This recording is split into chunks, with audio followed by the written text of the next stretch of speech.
నేనున్నా ఇంతకాలం నీ కృపలో దాచినావు గతకాలం నీ దయలో నేనున్నా ఇంతకాలం నీ కృపలో దాచినావు గతకాలం నీ దయలే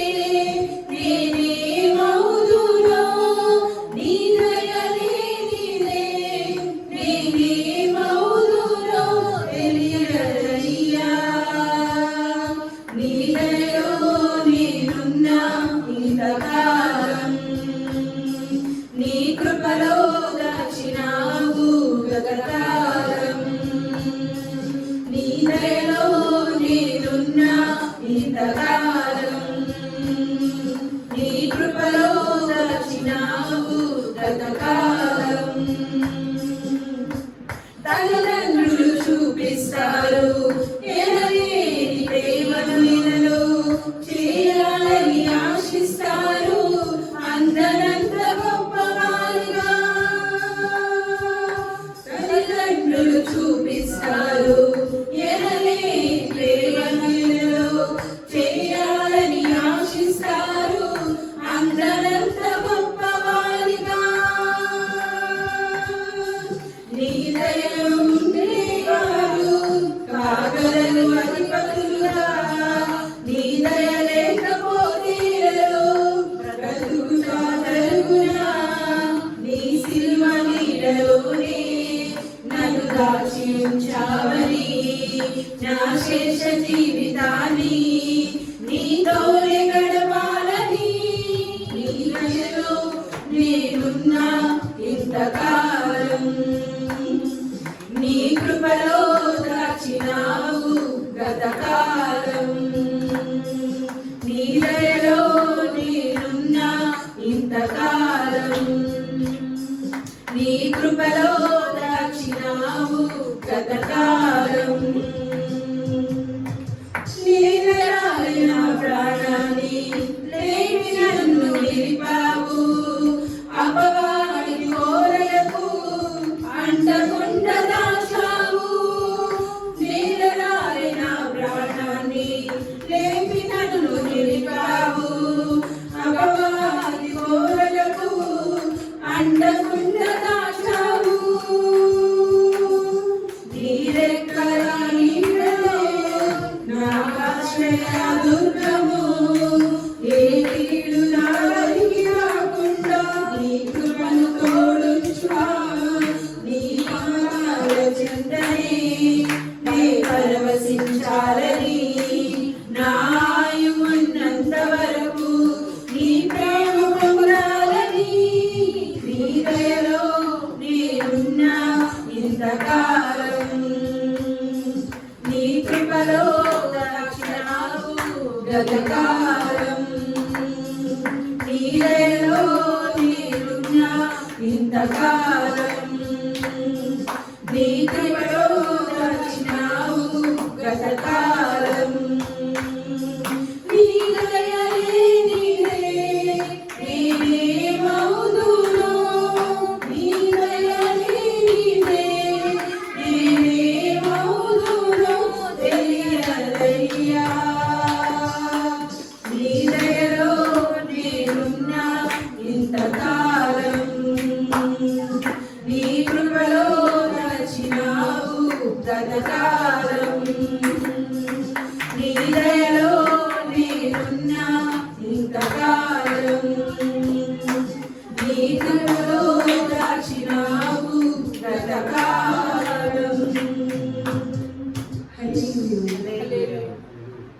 మరి ప్రభువైన యేసుక్రీస్తు నామములో న్యూ లైఫ్ మినిస్ట్రీ వారి మీ అందరికీ మరొకసారి వందనాలు తెలియజేస్తున్నాను. మనమందరం కూడా ఈ జూన్ నెల చివరి వారంలో ఉన్నామండి. మరి జూన్ నెలలో దేవుడు ఇచ్చిన వాగ్దానం మరొకసారి జ్ఞాపకం చేయాలని కోరుకుంటున్నాను.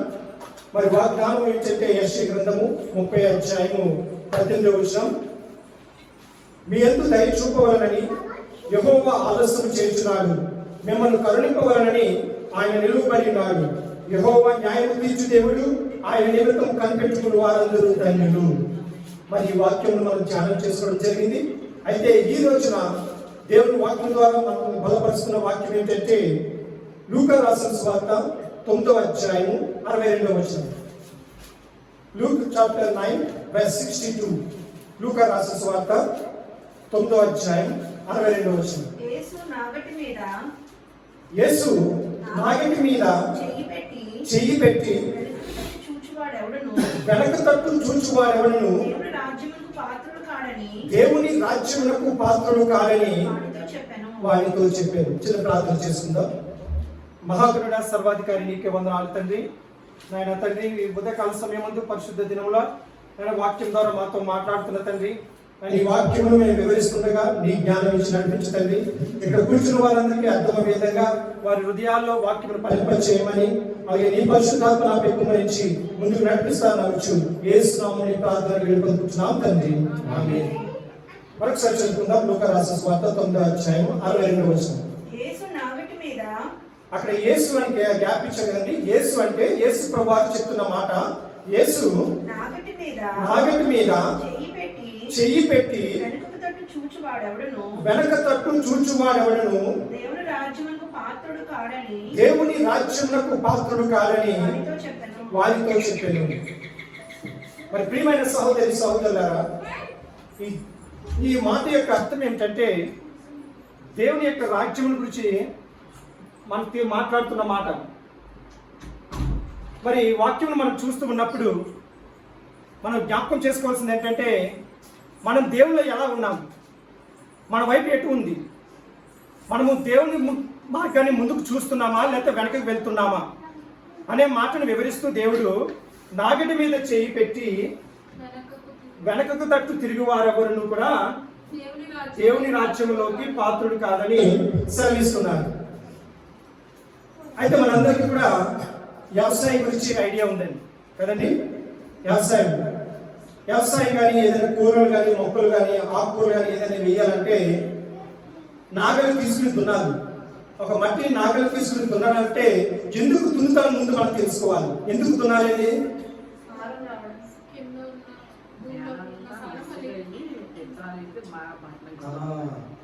భూమి విస్తారంగా ఫలింపాలని, ఏంటండి భూమి చక్కగా ఫలించాలని ఏం చేస్తాడు, పైనది కింద కిందది పైన కలిపడానికి ఒక నాగలు తీసుకుని దున్నుతాడు. అంటే ఏంటి, తన వేసిన పంట బాగా ఫలించాలని, బాగా అభివృద్ధి చెందాలని.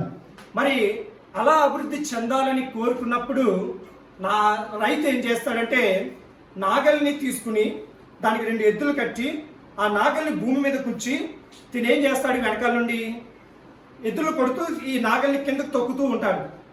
అంటే తను ఒక సరైన మార్గంలో మనం ముందుకు వెళ్ళాలంటే ఏం చేస్తాడు, తన గురి అంతా కూడా ఎవరి వైపు ఉండాలి, ఎద్దుల వైపు ఉండాలి. ముందు ఎద్దులు సరైన మార్గంలో వెళ్తేనే నాగలి అనేది సరైన మార్గంలో వెళ్తారు. ఇప్పుడు ఒకవేళ ఎద్దులు కానీ పక్కకు తొలగిపోయి అనుకోండి, ఆ మార్గం ఎలా అయిపోతుంది, వంకర టింకర అయిపోతుంది. అది ఎవరి చేతిలో ఉంటుంది, రైతు చేతిలో ఉంటుంది. ఒకవేళ రైతు సరైన మార్గంలో వాటిని నడిపించకపోతే, సరైన మార్గంలో ముందుకు వెళ్ళకపోతే ఆ మార్గము వారి చేస్తున్న ఆ పని ఎలా అవుతుందంటే వంకర మార్గం అయిపోతుంది. ఒక చోట ఫలిస్తుంది, మరొక చోట ఫలించదు. ఒక చోట విత్తనం మొలకెత్తుతుంది, మరొక చోట విత్తనము నశించిపోతుంది.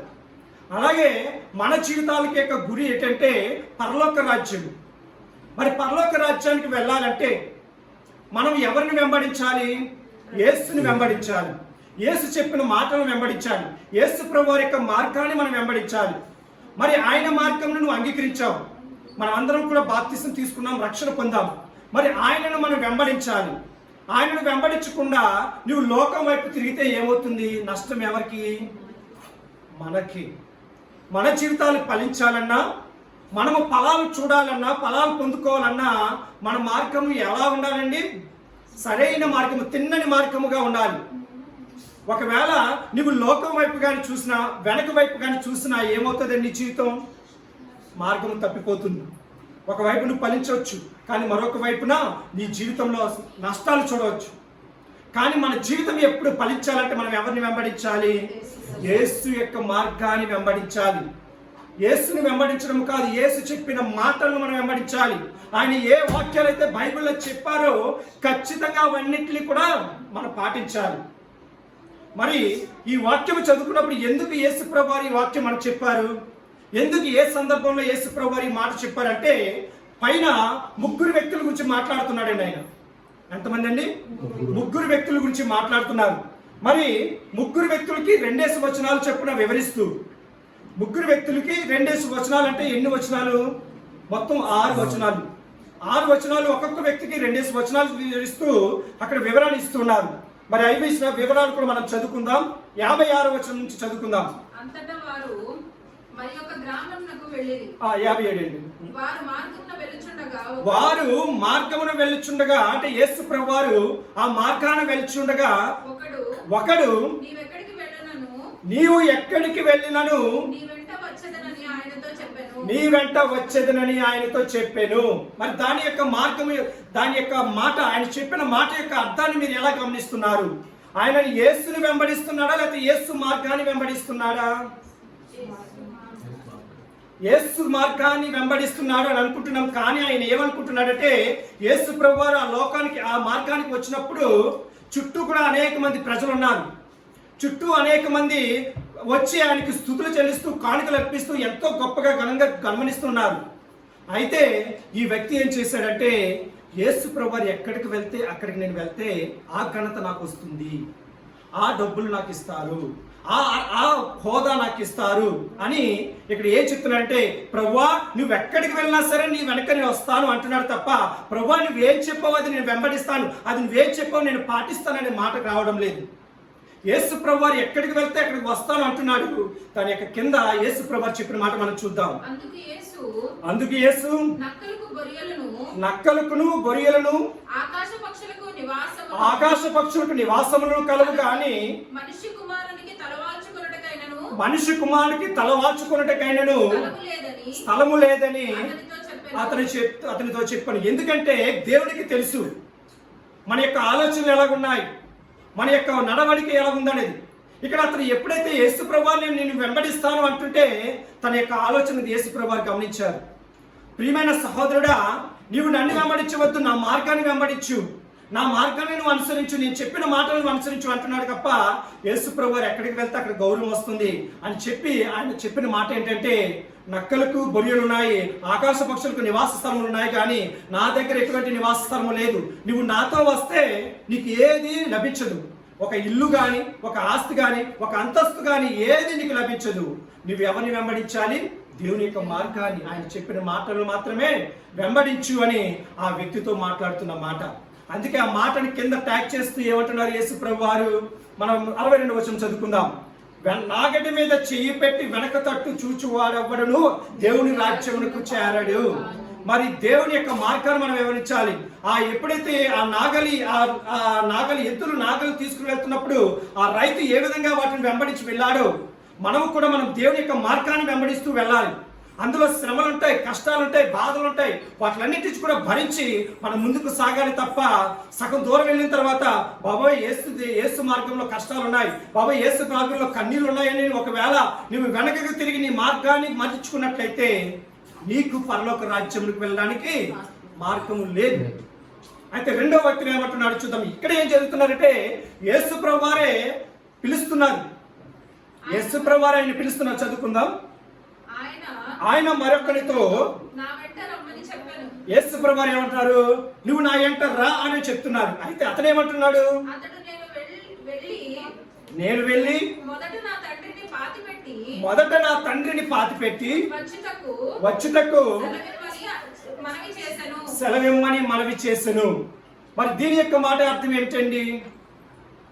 అతను ఏమంటున్నాడు? యేసు ప్రభువారే డైరెక్ట్ గా పిలుస్తున్నారు, నాతో పాటు నువ్వు రా అని. మరి ఇక్కడ ఏం చెప్తున్నాడు? నా తండ్రిని పాతి పెట్టడానికి సమయము కాదండి. అక్కడ పాతి పెట్టడం అంటే అర్థం ఏంటంటే తండ్రి చనిపోయి ఉన్నాడు, అక్కడ ఎటువంటి ఉపయోగం లేదు. మన జీవితంలో జరిగిపోయినవి ఉన్నాయి, వాటికి వల్ల ఎటువంటి ఉపయోగం మనకు లేదు. కానీ కొంతమంది ఏం చేస్తున్నారు? వాటిల్లే పట్టుకుని వేలాడుతున్నారు. నేను అదే చేస్తాను, నాకు అదే కావాలని పాత జీవితాన్ని పట్టుకుని ఉంటున్నారు. అందుకే కొంతమంది ఏంటంటే వెనక జీవితం చూసుకుని అదే బాగుందని వెనక్కి వెళ్ళిపోతున్నారు. కానీ పాతి పెట్టడం అంటే ఏంటంటే మృతులనే పాతి పెడతారు. గతం గతః, జరిగిపోయింది దేవునికి విడిచిపెట్టేద్దాం, వాళ్ళే చూసుకుంటారు. నువ్వు ఎప్పుడు కూడా వెనకున్న వాటి గురించి ఆలోచించవద్దు. అయ్యో నా జీవితం ఒకప్పుడు ఇలాగ అయిపోయిందే, నా జీవితం ఇంత కష్టంలో అయిపోయిందే అని నువ్వు వెనక చూస్తున్న వాటిని చూసి భయపడకూడదు. మనం ఎప్పుడు కూడా ముందుగా మన జీవితం ఏంటి, మన ముందు భవిష్యత్తు ఏంటి అనేది ఎప్పుడు కూడా మనం దేవుని ముందుపై గురి పెట్టుకుని మనం ముందుకు సాగాలి. అయితే మూడవ వ్యక్తి ఏమంటున్నాడంటే చూద్దాం. అందుకైన మృతులను తమ మృతులను పాట పెట్టుకొననిమ్ము. ఇక్కడ చూడండి, యేసు ప్రభు వారిని పిలిచినప్పుడు ఆయన యొక్క మార్గంలో నన్ను రమ్మన్నాడా, లేకపోతే ఆయన యొక్క మాటలను ప్రకటించమని అన్నాడా? ఆయన మాటలను. అదే మన జాగ్రత్తగా గమనించుకోవాలి. యేసుని వెంబడించడం వేరు, యేసు చెప్పిన మాటలను అనుసరించడం వేరు. మనం అందరం కూడా చాలా మంది క్రైస్తవులు ఎలా ఉన్నామంటే, నేను ప్రతిరోజు ఆదివారం గుడికి వెళ్తున్నాను, దేవుని వాక్యం వింటున్నాను అంటున్నారు తప్ప ఆ వాక్యాన్ని వారి హృదయాల్లో పెట్టుకుని వాక్యం ప్రకారం జీవించలేకపోతున్నారు. ఎప్పుడైతే వాక్యము ప్రకారం మనం జీవిస్తామో ఆ వాక్యం ఎక్కడ ఉంటుందండి? నీ హృదయంలో ఉంటుంది. ఎప్పుడైతే వాక్యం నీ హృదయంలో ఉంటుందో నీ ఆలోచనలు సరిగ్గా పనిచేస్తాయి. అలా కాకుండా కేవలం దేవుడే చెప్పాడు ఆదివారం నాది, ఆదివారం గుడికి వెళ్తే సరిపోతుందా? మరి ఆ రోజున ఒక అరగంట 2 గంటలు మీరు గుళ్ళో ఉంటారు, మరి దేవుడికి సమయం ఇచ్చేసినట్టు అయిపోతుందా? కాదండి. ఆ వాక్యము మీలో ప్రలింప చేయాలి, ప్రతిఫలాలు చూడాలి. ఒక క్రైస్తవుడు ఎప్పుడు దేవునిలో ఆశీర్వదింపబడతాడంటే తన కుటుంబంలో ఆశీర్వాదాలు చూడాలండి. తన కుటుంబంలో ఆశీర్వాదాలు పొందుకున్నప్పుడే తను దేవుని దగ్గర ఫలించే వ్యక్తిగా ఉండడం గమనించవచ్చు. అయితే మూడో వ్యక్తి గురించి చూద్దాం. మరి మూడో వ్యక్తి ఏమంటున్నాడు చూద్దాం. మరి ఒకడు ఇక్కడ ఏమంటున్నాడు? మరలా వేరే ఒకడు వచ్చి ప్రభుతో మాట్లాడుతున్నాడు. ప్రభువా, నీ వెంట వచ్చేదును గాని నా ఇంటనున్న వారి యొద్ద సెలవు తీసుకుని వచ్చుటకు మొదటి నాకు. చూడండి ఇతడు ఎంత తెలివైన వాడో. మనలో చాలా మంది ఇలాంటి వాళ్ళు ఉంటారు. ఎక్కడ దేవునికి ఒక మాట చెప్పి మళ్ళీ మాట చేయమో. ఒక ఉదాహరణకి న్యూ ఇయర్ వచ్చామంటే కొన్ని వాగ్దానాలు తీసుకుంటాం. కొన్ని వాగ్దానాలు తీసుకుని ఆ వాగ్దానాల ప్రకారం మనం ముందుకు వెళ్తుంటాం. ఒక్కొక్కసారి మనకి ఏమవుతుందంటే సాతాను కలిపి వాగ్దానాలు చేయము. అప్పుడు దేవుడి దగ్గర క్షమాపణ అడగకుండా మనం ఏం చేస్తాం? ప్రభువా, నాకు ఈ కార్యం అడ్డొచ్చింది ప్రభువా, అందువల్ల నేను ఆ పని చేయలేకపోయాను, క్షమించు ప్రభువా అని ఆ సాకులు ఎదుర్కొంటాం. ఇక్కడ ఇదే చేస్తున్నాడు ప్రభువా. ఇక్కడ యేసు ప్రభువారు యేసు ప్రభువారిని అడగకముందే వాడు వచ్చి ఏమంటున్నాడు? ప్రభువా, నేను నీ వెంట వస్తాను, కానీ నా ఇంటి వారి దగ్గరికి వెళ్ళి పర్మిషన్ తీసుకుని వస్తాను అంటున్నాడు. అంటే తను ఎక్కడికి వెళ్తున్నాడు? ముందుకు వెళ్తున్నాడా, వెనక్కి వెళ్తున్నాడండి? వెనక్కి వెళ్తున్నాడు. ఎవరైనా సరే క్రీస్తు మార్గంలో వెళ్తున్నామని తన తల్లిదండ్రులకు చెప్పినప్పుడు వారు ఏమంటారంటే అది కష్టమురా, అది భయంకరమైనది, బాధతో నిండినది, ముళ్ళ కంపనోటి లాంటిది, వాటిలో మనం జాగ్రత్తగా నిలబడి వెళ్ళాలి అని తల్లిదండ్రులు సాధారణంగా ఒప్పుకోరు. ఇతడు ఆ తెలివితో ఏమంటున్నాడంటే నా తల్లిదండ్రులను అడిగి నేను వస్తాను అంటున్నాడు. మరి అందుకే యేసు ప్రభు వారు ఏమంటున్నాడంటే నీవు పరలోక రాజ్యానికి చేరాలంటే నీ వెనకున్నవి మరిచి నీ కనుచూపు వెనక్కి వెళ్లకుండా ముందుకే వెళ్ళాలి. ఏ శ్రమ వచ్చినా, ఏ కష్టం వచ్చినా సరే నీవు నీ కుటుంబం ఎక్కడికి వెళ్ళాలండి? పరలోక రాజ్యానికి వెళ్ళాలి. అయితే యేసు ప్రభు వారు శిష్యులు ఉన్నారు. యేసు ప్రభు వారు వచ్చి ఆయన శిష్యులను పిలిచినప్పుడు మరి వాళ్ళు ఎలా వచ్చారో చూద్దాం ఒకసారి. మరి ప్రభు అని యేసు ప్రభు వారు సముద్ర తీరంలో గలిలయ ప్రాంతానికి వెళ్తూ ఉన్నప్పుడు అక్కడ సీమోను పేతురును, మరి కిందకు చదువుకుందాం లూకా రాసిన సువార్త, మత్తయి రాసిన సువార్త, దయచేసి క్షమించండి, మత్తయి రాసిన సువార్త 4వ అధ్యాయం 18, 19, 20 వచనాలు. మత్తయి రాసిన సువార్త 4వ అధ్యాయము 18, 19, 20 వచనాలు. యేసు గలిలయ సముద్ర తీరాన నడుచుచుండగా పేతురు అనబడిన సీమోను అతని సహోదరుడైన అంద్రేయ అను ఇద్దరు సహోదరులు సముద్రంలో వల వేయుట చూచెను. వారు జాలరులు. చూడండి ఇక్కడ యేసు ప్రభు వారు వారిని ఏమంటున్నారంటే నా వెంబడి రండి, నేను మిమ్మల్ని మనుషులను పట్టు జాలరులుగా చేతునని వారితో చెప్పాను. వాళ్ళు ఏమన్నారు? వెంటనే ఆ వల పక్కనెట్టి వస్తామనా, లేకపోతే ఇంటికి వెళ్ళి భోంచేసి వస్తామని అన్నారండి. వెంటనే వారు ఏం చేశారు? వలలు విడిచిపెట్టి ఆయనను వెంబడించెను. ఇదే మనకు కావలసిందండి. ఎప్పుడైతే దేవుని కొరకే మనం నిందింపబడ్డామో, దేవుని కొరకే మనం తీర్మానం తీసుకున్నామో, మనం వెంటనే అది పని వెంటనే చేయాలి. దేవునికి స్తోత్రం. హల్లెలూయా, హల్లెలూయా. చూడండి, ఇక్కడ వాళ్ళ యొక్క వృత్తి ఏంటంటే జాలరు. వాళ్ళు కష్టపడి సముద్రంలోకి వెళ్ళి చేపలు పడితేనే వారికి ఏమొస్తుంది? కడుపు నిండుతుంది. వారి ఆహారం తీసుకుని వారి పిల్లలను వారి కుటుంబాన్ని పోషించుకోగలరు. అయితే యేసు ప్రభువు వారు ఎప్పుడైతే వారిని పిలిచారో, చేపలు జాలల దగ్గర ఏ స్మెల్ వస్తుంది అంటారు? మంచి స్మెల్ వస్తుందండి, లేకపోతే చేపల స్మెల్ వస్తుంది? చేపల స్మెల్ వస్తుంది. వాళ్ళు ఎప్పుడైతే యేసు ప్రభువు వారు పిలిచారో, సరే సార్ నేను ఇంటికి వెళ్ళి స్నానం చేసి శుభ్రంగా పౌడర్ రాసుకుని వస్తానన్నారా? లేకపోతే మా ఇంటికి వెళ్ళి నేను మా అమ్మ నాన్న అడిగి వస్తానన్నారా? ఏం అడగలేదండి. యేసు ప్రభువు వారు చెప్పిన మాట ఏంటంటే, ఇప్పటి వరకు కూడా మీరు చేపలు పట్టే జాలలుగా ఉన్నారు, ఇక్కడి నుంచి నేను మిమ్మల్ని మనుషులను పట్టే జాలరుగా చేస్తానని చెప్పినప్పుడు వారు నమ్మింది ఒకటే, దేవుని మీద నమ్మకం పెట్టి ఉన్నారు. దేవుని మార్గాన్ని నమ్మారు. వాళ్ళు దేవుడు ఖచ్చితంగా చేయగలడు, వారి జీవితాన్ని మార్చగలడు అనే ఒక విశ్వాసాన్ని వారు కలిగి ఉండి వారు వెంటనే ఏం చేశారు? వారి వలలు, వారు చేస్తున్న వ్యాపారాన్ని విడిచిపెట్టి వెంటనే దేవుని వెంబడించారు. మరి మనం ఎలా ఉన్నాము? మరి దేవుని ఆదివారం సన్నిధికి వచ్చేటప్పుడు మన వ్యాపారాన్ని, మన కష్టాలను, మనం చేస్తున్న పనినన్నీ కూడా పెట్టి మనం దేవుని సన్నిధికి రావాలి. మనం దేవునికి ఇంపార్టెన్స్ ఇవ్వాలి. మన దేవుని ముఖ్యంగా మనం ముందర పెట్టాలి. ఎప్పుడైతే మనం దేవునికి ప్రాధాన్యత ఇచ్చామో, ఆయన వాక్యాన్ని అనుసరించి వాక్యం ప్రకారం మనం జీవిస్తామో, మనం అందరం కూడా ఎక్కడికి వారసులం అండి? పరలోక రాజ్యానికి వారసులం అవుతాం. మరి ఆయన దయ, ఆయన కృప, ఆయన న్యాయం మనకి ఇస్తున్నప్పుడు మనం ఏం చేయాలంటే ఆయన ఎందుకు కనిపెట్టుకుని మనం ఉండాలి. మరి ఆయన ఎందుకు కనిపెట్టుకుని ఉండడం అంటే, మరి గత వారంలో చెప్పాను, కనిపెట్టుకోవడం అంటే ఒక్క క్షణమో 2 రోజులు 3 రోజులు కాదండి, ఎన్ని సంవత్సరాలైనా సరే కనిపెట్టుకుని మనం ఉండాలి. దేవునికి స్తోత్రం. హల్లెలూయా, హల్లెలూయా. ఇంకొక మాట ఏం చెప్పాలనుకుంటున్నానంటే, దేవుడు మన పట్ల కొన్ని సంవత్సరాల ముందుగానే ఒక ప్రణాళిక ఏర్పాటు చేసుకున్నాడండి. దేవునికి స్తోత్రం. హల్లెలూయా, హల్లెలూయా. ఏం చేశాడండి మన పట్ల? ఒక ప్రణాళిక. మనం అనుకోవచ్చు, ఈ రోజు ఈ పరిస్థితిలో శ్రమ వచ్చిందంటే, అయ్యో ఎందుకు వచ్చింది ఈ శ్రమ? దేవుడు నన్ను విడిచిపెట్టేస్తాడేమో, ఎందుకు ఈ కష్టం వచ్చింది, ఈ కష్టం ద్వారా దేవుడు నన్ను మర్చిపోయాడేమో అనుకుంటాం. కానీ ఆ కష్టము ద్వారా దేవుడు నీకేదో మేలు చేయబోతున్నాడని నీవు పుట్టక మునిపే ఆయన నీ కొరకు ఆలోచించున్నాడు. దేవునికి స్తోత్రం కలుగును గాక. హల్లెలూయా, హల్లెలూయా. మరి అబ్రహాం యొక్క జీవితాన్ని మనం చూసినప్పుడు, వారి యొక్క పిల్లలు, వారి సంతానాన్ని, వారి ఇశ్రాయేలు ప్రజలను ఆశీర్వదించడానికి 400 సంవత్సరాల ముందుగానే దేవుడు తీర్మానం చేశాడండి. 400 సంవత్సరాలు అంటే చూడండి, ఒక రోజు కాదు, 2 రోజులు కాదు, 1 సంవత్సరం కాదు, 2 సంవత్సరాలు కాదు, 400 సంవత్సరాలు. మరి ఆ మాట చదువుకుందాం. ఆదికాండము 15వ అధ్యాయము 13-14 వచనాలు. ఆదికాండము 15వ అధ్యాయం 13-14 వచనాలు. ఆయన నీ సంతతి వారు తమది కాని పరదేశమందు నివసించి ఆ దేశపు వారికి దాసులుగా ఉందురు. అంటే ఇక్కడ ఎవరి గురించి మాట్లాడుతున్నాడు? ఫరో రాజు యొక్క జీవితాన్ని గురించి మాట్లాడుచు కింద చదువుదాం.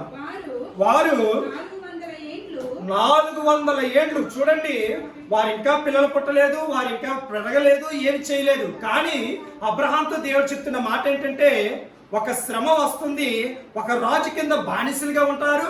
అది ఎన్ని సంవత్సరాలండి? 400 సంవత్సరాలు. చదువుదాం. వీరిని శ్రమ పెట్టుదురు, వీరు ఎవరికి దాసులవుదురో ఆ జన్మలకు. చూడండి, అక్కడ ఏం చేయబోతున్నాడు కూడా చెప్పే దేవుడు, మన దేవుడు. దేవుడికి స్తోత్రం. ఆ జన్మలకు నేను తీర్పు తీర్చుదును. తరువాత వారు మిక్కిలి ఆస్తితో బయలుదేరి వచ్చేదారు. చూడండి ఎంత ప్రణాళిక కలిగి ఉన్నాము. సో దేవుడు మన పట్ల ఎంత పద్ధతి, ఎంత ప్రణాళిక కలిగి ఉండి చక్కగా ఆయన మన జీవితాన్ని సరిదిద్దుతూ ఉన్నాడు. మరి ఆయన యొక్క మార్గాల్లో మనం వెళ్ళాలంటే ఆయనను వెంబడించాలి, ఆయన చెప్పిన మాటలు మనం అంగీకరించాలి. ఇక్కడ అబ్రహాము తన యొక్క బిడ్డల విషయంలో చెప్తూ 400 సంవత్సరాలు మీరు శ్రమ పడతారు, శ్రమ పడిన తర్వాత వారిని మరలా నేను విడిపిస్తాను. నేనే విడిపించిన తర్వాత ఎవరి ద్వారా అయితే శ్రమ పడ్డారో, ఏ రాజైతే మిమ్మల్ని హింసించాడో వారి ద్వారానే మీకు ధనమును బంగారమును అన్ని కూడా నేను ఇప్పిస్తాను అని 400 సంవత్సరాల క్రితమే దేవుడు వాగ్దానం చేసి ఉన్నాడు. దేవుడికి స్తోత్రం. హల్లెలూయా, హల్లెలూయా. కనుక మరి నీ జీవితము నా జీవితమును కూడా ఎందుకు భయపడుతున్నాం? మన భవిష్యత్తు ఏమైపోతుందని కొంతమంది ఏంటంటే ఇప్పుడే నా భవిష్యత్తు ఏమవుతుందో ఏంటో ఇప్పుడే ప్రాణాలు తీసుకునే వాళ్ళు చాలా మంది ఉన్నారు. మరి నా బిడ్డల భవిష్యత్తు ఏమవుతుందో, నా భవిష్యత్తు ఏమవుతుందో, ఒక చిన్న అప్పు వస్తే చాలు భయపడిపోతున్నారు, ఒక చిన్న కష్టం వస్తే చాలు భయపడిపోతున్నారు. మరి వాటిలన్నిటి నుంచి కూడా విజయం రావడానికి మన దేవుడు ముందుగానే ప్రణాళిక ఏర్పాటు చేస్తున్నాడు. దేవునికి స్తోత్రం. హల్లెలూయా, హల్లెలూయా. ఆకాశ పక్షులను దేవుడు చేశాడు, వాటికి పోషిస్తున్నాడు, వాటిని గూళ్ళుగా ఏర్పాటు చేశాడు. బట్ వాటికంటే మిక్కిలిగా దేవుని యొక్క స్వరూపమందు నిన్ను నన్ను సృష్టించిన దేవుడు అంటే మనం పట్ల ఆయన ఎంత ప్రేమ చూపించాడు చూడండి. దేవుడు ఎంత చక్కగా ఉన్నాడో అదే రూపాన్ని మనకి ఇచ్చాడు. ఎందుకు మనకి చిలక ముఖ్యం లేదు దేవుడు? ఎందుకు మనకి పెద్ద చెవులు, ఏనుగు చెవులు అంటే ఇవ్వలేదండి? ఒక ఏనుగు చెవులు ఇచ్చి, ఒక చిలక ముక్కు ఇచ్చి, లేకపోతే నోరు లేని మోగాని జీవనం మనకి చేసి ఉంటే సరిపోతుంది కదా. కానీ మనందరికీ చక్కటి అవయవాలను ఏర్పాటు చేసి ఆయన స్వరూపమందు మనల్ని సృష్టించాడంటే మరి ఎందుకు శ్రమలను చూసి మనం భయపడుతున్నాం?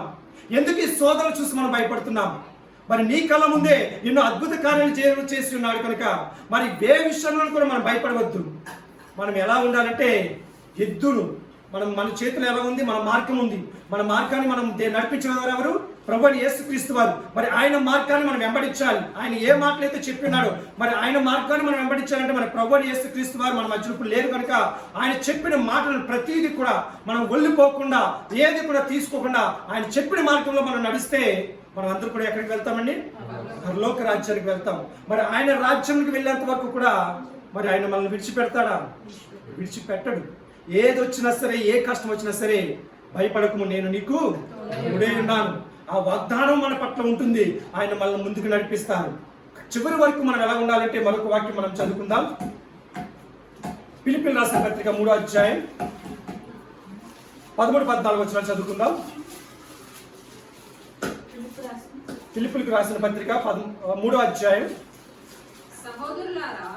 3వ అధ్యాయం 13-14 వచనాలు. సహోదరులారా, నేను ఇదివరకే పట్టుకుని ఉన్నానని తలంచుకొనను. అయితే ఒకటి చేయుచున్నాను, వెనక ఉన్నవి మరచి ముందున్న వాటి కొరకై వేగిరపడుచు క్రీస్తు యేసునందు దేవుని యొక్క ఉన్నతమైన పిలుపునకు కలుగు బహుమానము పొందవలనని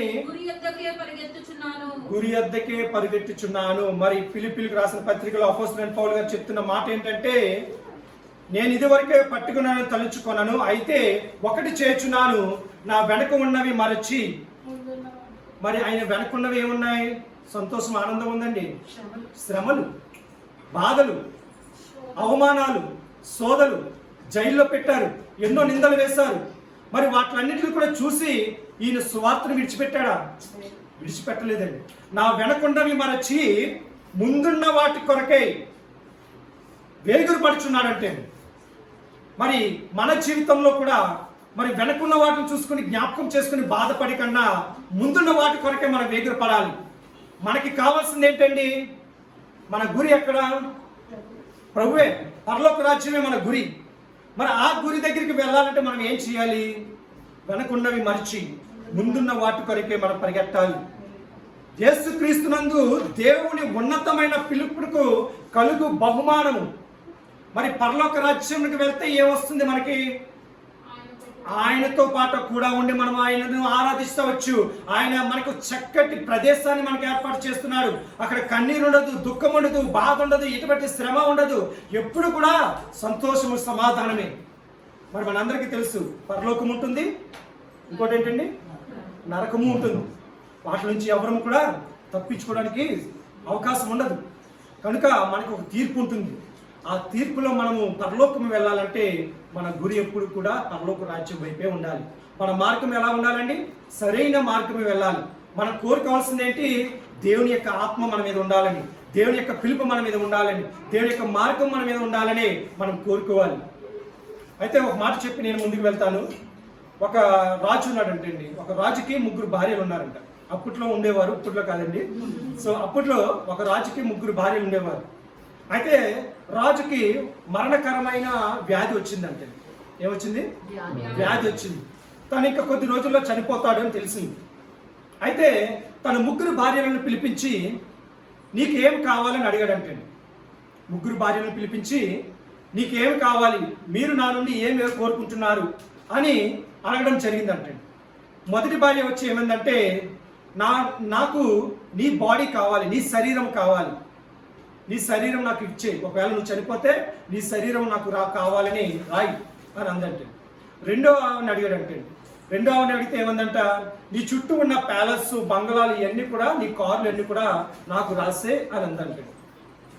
అయితే మూడో ఆవిడ ఏమనందంట, నాకు ఏమి వద్దు, నీ ఆత్మ నాతో ఉంటే చాలు అని అందంటే. ఇందని మూడో ఆవిడ, నీ ఆత్మ నాలో ఉంటే చాలు అన్నది. మరి ఇందులో రాజు ఎవరి తెలివైన వారు అని గ్రహించి అన్ని కూడా ఎవరికి రాసుంటాడని అనుకుంటున్నారు మీరు? ఆత్మ ఉంటే చాలు అనేవారు. మొదటిది శరీరం కావాలని కోరుకుంది. మరి శరీరం ద్వారా మనకి తనకేమొస్తుందంటే రాజు వస్త్రాలు కానీ, రాజుకున్న బంగారం కానీ ఇవన్నీ తనకు రావచ్చని కోరుకుని తన శరీరం కావాలని కోరుకుంది.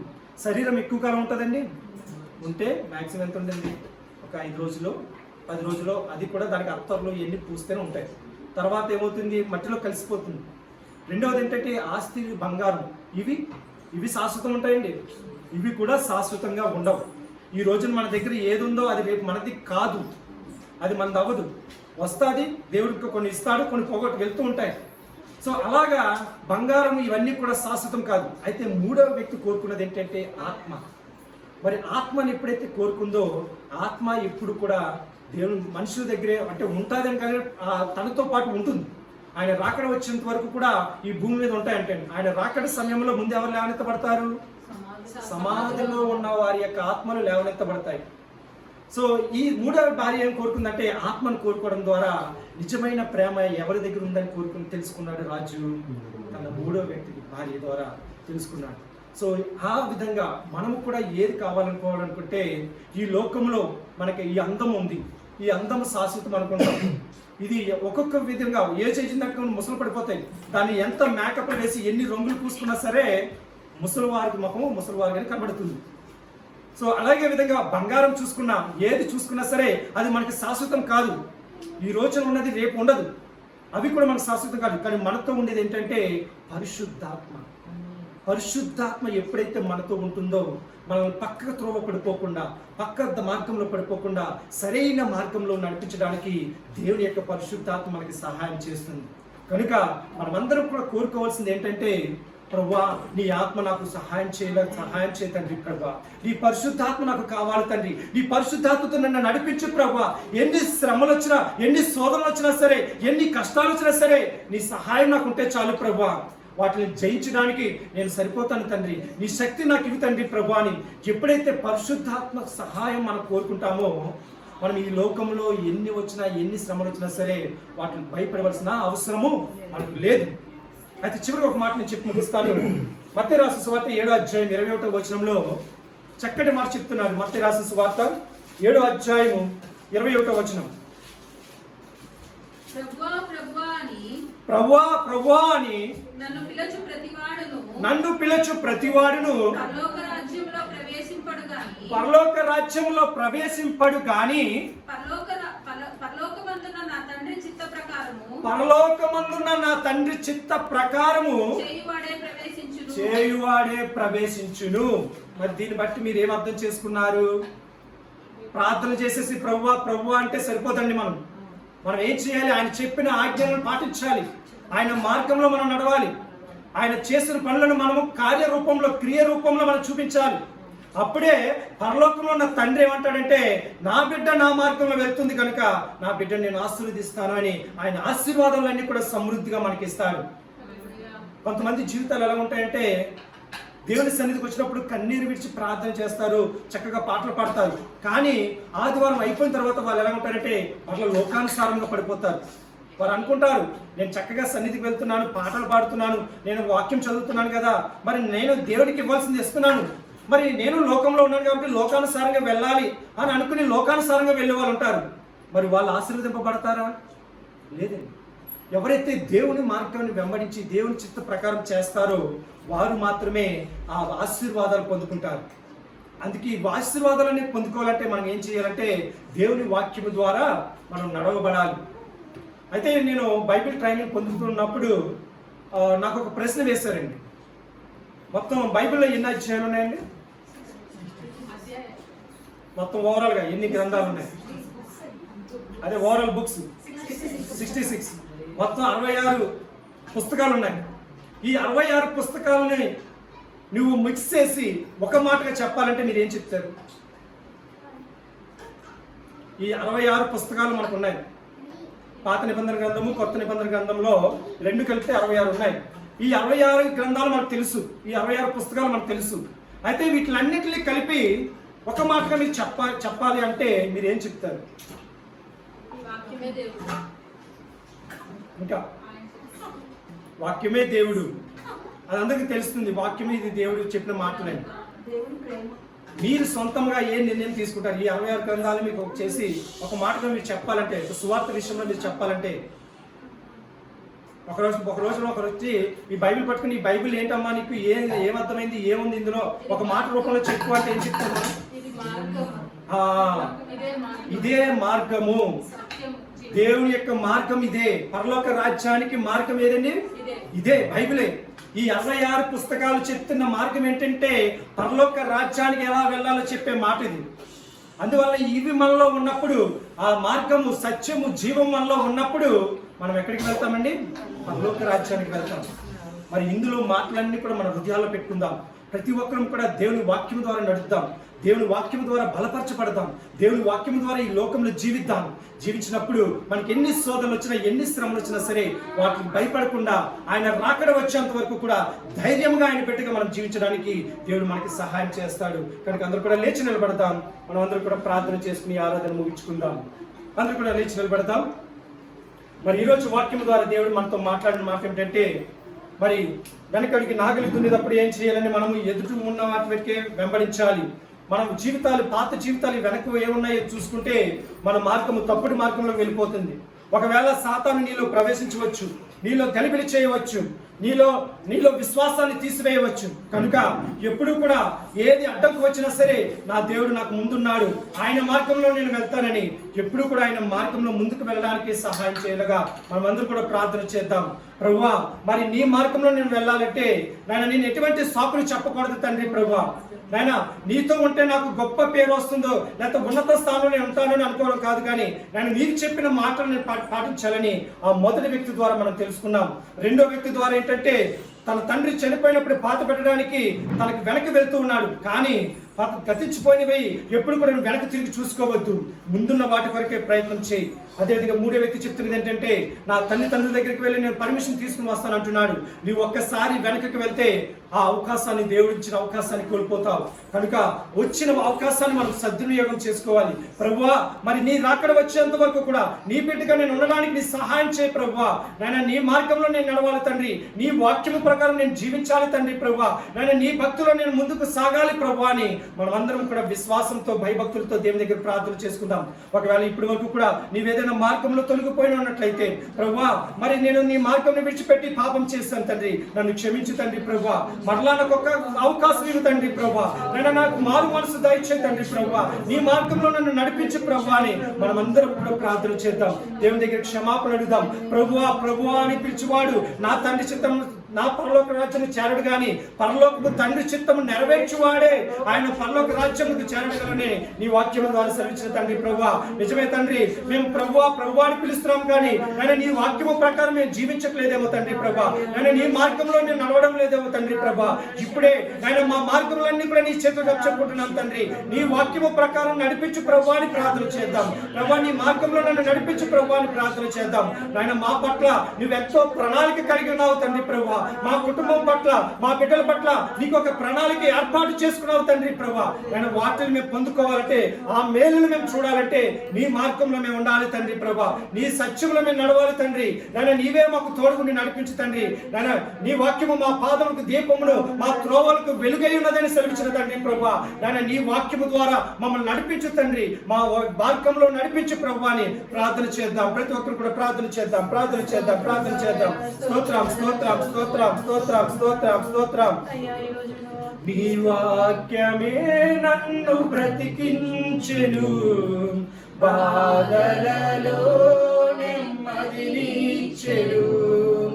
నీ వాక్యమే నన్ను బ్రతికించెను, బాధలలో నెమ్మదినిచ్చెను. కృపా శక్తి దయా శక్తి సంపూర్ణుడా, వాక్యమై ఉన్న యేసు వందనమయ్యా. కృపా శక్తి దయా శక్తి సంపూర్ణుడా, వాక్యమై ఉన్న యేసు వందనమయ్యా. నీ వాక్యమే నన్ను బ్రతికించెను, బాధలలో నెమ్మదినిచ్చెను. నీ వాక్యమే నన్ను బ్రతికించెను, బాధలలో నెమ్మదినిచ్చెను. అవును తండ్రి ప్రభా, నేను నా బాధలను నెమ్మదిచ్చిన దావా నీ వాక్యము తండ్రి. నేను నా శ్రమంలో తోడే ఉండేది నీ వాక్యము తండ్రి ప్రభా. నీ వాక్యము ద్వారా మమ్మల్ని నడిపించు తండ్రి అని ప్రార్థన చేద్దాం. ప్రతి ఒక్కరు కూడా ప్రార్థన చేద్దాం. ప్రతి ఒక్కరి యొక్క శ్రమల నుండి దేవుడు విడుదల ఇవ్వబోతున్నాడు. సమస్త భారం మోచిన నా ప్రజలారా, నా ఎదుకు రండి, నేను నీకు విశ్రాంతిని కలుగజేస్తానని సెలవిచ్చిన దేవుడు. నీ భారం అంతా కూడా దేవుని దగ్గర మోయి, నీ కష్టాలని దేవుని దగ్గర చెప్పు. ఇప్పుడే యేసు ప్రభువు నీకు శాంతి సమాధానం ఇవ్వబోతున్నారు. ఇక్కడ నుంచి మీరు నెమ్మదితో తిరిగి వెళ్ళడానికి ఆశపడుతున్నట్లయితే ఇప్పుడే దేవుని దగ్గర భారం వేయండి. దేవా, నా శ్రమలన్నీ కూడా, నా కష్టాలన్నీ కూడా నీ మీద వేస్తున్నాను తండ్రి. నేను నాకు నెమ్మది దయచే ప్రభు అని ప్రార్థన చేద్దాం. ప్రతి ఒక్కరు కూడా ప్రార్థన చేద్దాం. ప్రతి ఒక్కరు కూడా ప్రార్థన చేద్దాం. ప్రతి ఒక్కరు కూడా విశ్వాసంతో ప్రార్థన చేద్దాం. ప్రభు, నాకున్న సమస్య నుండి విడుదల దయచేస్తామని నమ్ముచున్నాము తండ్రి అని ప్రార్థన చేద్దాం. మన ప్రార్థనలు అంగీకరించి మన ప్రార్థన ప్రతిఫలం ఇస్తున్న దేవుడు కనుక మన ప్రార్థనలన్నీ కూడా విశ్వాసంతో, నమ్మకంతో, భయభక్తులతో ప్రార్థన చేద్దాం. మనమందరం కూడా ఆయన రాకడ వచ్చేంత వరకు కూడా ఆయన మార్గంలో మనం నడవడానికి సహాయం చేయలాగా ప్రార్థన చేద్దాం. మరి మన చేతిలో మరి దున్నడానికి, మన జీవితాలను మనం సరి చేసుకోవడానికి నాగల వంటి వాక్యం మన చేతిలో ఉన్నది. మరి మనం నడిపించడానికి ముందర యేసు ప్రభువారు మనకు ముందుగా ఉన్నారు. మరి నీ మార్గం ఎలా ఉంది? నీ చూపు ఎలా ఉంది? నీ చూపు సరైన మార్గంగా ముందుకు ఉందా, లేకపోతే వెనకకు తిరుగుతున్నావా? ఒకవేళ నువ్వు వెనకకు తిరిగి చూసినట్లయితే నీవు పరలోక రాజ్యానికి వారసులేవు కాలేవు. కనుక ప్రియమైన సహోదరి సహోదరుడా, మన మార్గం అంతా కూడా దేవుని వైపే పెడదాం. మన చూపంతా కూడా దేవుని వైపే పెడదాం. కనుక ప్రభువా, నీ రాకడ వచ్చేంత వరకు కూడా నాయన నీ వాక్యము అనే నాగల ద్వారా మమ్మల్ని నడిపించు తండ్రి. మా జీవితాలను దున్నడి తండ్రి ప్రభువా. మా జీవితాలను ఫలింపచేసే విధంగా నడిపించు తండ్రి ప్రభువా. పనికిరానివన్నీ కూడా తీసివేయి తండ్రి ప్రభువా. నాయన మా జీవితాలను ఫలింప చేయమని ప్రార్థన చేయమని ప్రతి ఒక్కరు కూడా ప్రార్థన చేద్దాం, ప్రార్థన చేద్దాం, ప్రార్థన చేద్దాం. హల్లెలూయా, హల్లెలూయా, హల్లెలూయా, హల్లెలూయా, హల్లెలూయా. స్తోత్రం, స్తోత్రం, స్తోత్రం, స్తోత్రం, స్తోత్రం, స్తోత్రం. Hallelujah, hallelujah, hallelujah, hallelujah, hallelujah, hallelujah, hallelujah, hallelujah, hallelujah, hallelujah, hallelujah, hallelujah, hallelujah, hallelujah. స్తోత్రం, స్తోత్రం, స్తోత్రం, స్తోత్రం. ప్రతి ఒక్కరు కూడా ప్రార్థన చేస్తున్నప్పుడు మన మధ్యలో ఉన్న సిరి సిస్టర్ గారు ప్రార్థన చేయాలని కోరుకుంటున్నాం. సిరి సిస్టర్ గారు ప్రార్థన చేస్తారు. హల్లెలూయా, హల్లెలూయా, హల్లెలూయా. మహాగణుడా, జీవాధిపతి, జీవముగల తండ్రి, నీకు స్తోత్రమయ్యా. అయ్యా తండ్రి, పునరుత్థాన దినమునందు నాయన తండ్రి మా మధ్యలో సంచరిస్తూ నాయన మా మీద నాయన నీ అగ్నిని కుమ్మరిస్తూ ప్రభువా. అయ్యా, మీరు మాట్లాడిన విధానాన్ని తెలుగుతున్నాను. అయ్యా, ఈ వాక్యమే నాయన పరలోక రాజ్యానికి మార్గమని నాయన నువ్వు చెప్పినది ప్రభువా. అయ్యా నాయన, మీరు ఇచ్చిన నాగలి పట్టుకొని నాయన మేము వెనుకకు తిరిగి సాకులు చెప్పేవారంగా ఉండదు ప్రభువా. అయ్యా నాయన, ఏ విధంగా అయితే పేతురు నాయన ఉన్నపడంగా నాయన తండ్రి నీ సన్నిధికి వచ్చాడనో, పిలవంగానే నాయన తండ్రి వచ్చాడో ప్రభువా. ఆ విధంగా నాయన విన్న వాక్యాన్ని బట్టి నాయన మేము ముందుకు నడిచే వారంగా వచ్చింది ప్రభువా. అయ్యా నాయన, ఈ వాక్యము ప్రతి ఒక్కరి మనసులో నాయన తండ్రి ఫలింపజేయండి ప్రభువా. అయ్యా సాతానుకి దుష్టుడికి ఎక్కడ అధికారం లేకుండా దొంగిలించుకుపోకుండా నాయన తండ్రి నాయన ఈ వారం అంతా నాయన మేము దీన్ని నెమరు వేస్తూ ప్రభువా ఈ వాక్యాన్ని బట్టి మా జీవితాన్ని సరి చేసుకుంటూ ప్రభువా మేము ఎక్కడ తప్పిపోతున్నామో నాయన సరి చూసుకునే కృపను మాకు దయచేయండి ప్రభువా. అయ్యా నాయన ఇంకా కృపకాలంలో నాయన ఉండగానే మమ్మల్ని మేము సరి చేసుకునే కృప ధన్యత మాకు ఇవ్వండి ప్రభువా. అయ్యా మా నేత్రాలు తెరవండి ప్రభువా. అయ్యా మేము ఇంకా నిద్రావస్థలో ఉన్నంత ప్రభువా మీరు మాట్లాడుతున్న ప్రతి ఒక్క వాక్యాన్ని మేము సరి చేసుకునేలాగా మా జీవితానికి వెలుగుగా నింపండి ప్రభువా. మీకు స్తోత్రం. మేము అనేక మందికి నేను ఈ వాక్యం చెప్పువారుగా మమ్మల్ని చేయండి ప్రభువా. భూరివంతముల వరకు నాయన నీ వాక్యం ప్రచురించువారుగా మమ్మల్ని చేయండి ప్రభువా. అయ్యా నాయన తండ్రి మీ కృప చూపించండి నాయన. విన వాక్యాన్ని బట్టి మీరు మాట్లాడిన ప్రతి వాక్యాన్ని బట్టి మరి ఒకసారి మీకు వందనాలు ప్రభువా. అయ్యా ఇంకా నాయన మేము ఏది సరి చేసుకోవాలో మాకు జ్ఞానము దయచేయండి నాయన. జరిగే ప్రతి నాయన తండ్రి చర్చ్ పనుల్లో మీరు సహాయం చేయండి. ఇంకా మీ దాసుల్ని అభిషేకించి నాయన మాకు మార్గం చూపువారుగా చేయండి ప్రభువా. మీకు స్తోత్రము నాయన. ఇక్కడ వచ్చిన ప్రతి కుటుంబాన్ని మీరు దర్శించండి, వారి అవసరతలను తీర్చండి, వారిని అభిషేకించండి. ప్రతి ఆత్మను నాయన ప్రతి నాయన తండ్రి మనిషిని నాయన తండ్రి ఇక్కడ ఉన్న ప్రతి ఒక్కరిని నాయన ఆత్మతో నింపండి ప్రభువా.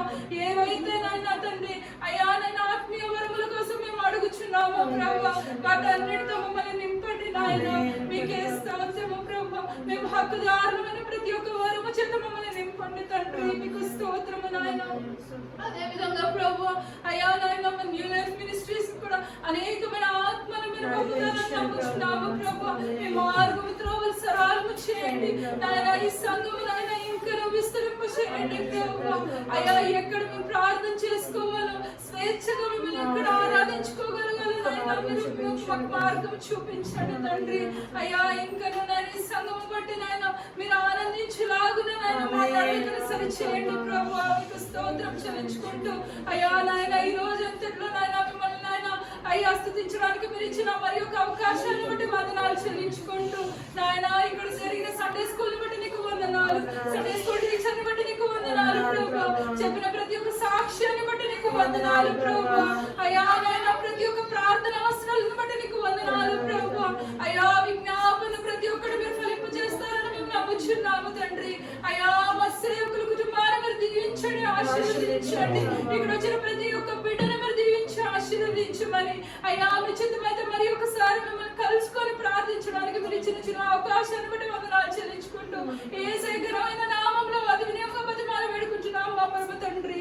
ఆమేన్. యేసు రక్తమే జయం, సిలువ రక్తమే జయం, ప్రవేశ రక్తం సంపూర్ణ విజయం, అపవాదికి రంత నాశనే కలుగును గాక. ఆమేన్ ఆమేన్ ఆమేన్. ఆశీర్వాదం అండి. మన పరలోకపు తండ్రి యొక్క ప్రేమయు ప్రభువైన యేసుక్రీస్తు వారి యొక్క కృపయు పరిశుద్ధ అన్యోన్య సహవాసము ఇప్పుడు ఎల్లప్పుడూ ఆయన రాకడ వచ్చేంత వరకు ఇక్కడ కూర్చున్న ప్రతి ఒక్క బిడ్డకి, టీవీలో చూస్తున్న ప్రతి ఒక్క బిడ్డకి సమస్తము ఆయన కృప అంతా కూడా తోడండి నడిపించును గాక. ఆమేన్ ఆమేన్ ఆమేన్. అందరికీ వందనాలు.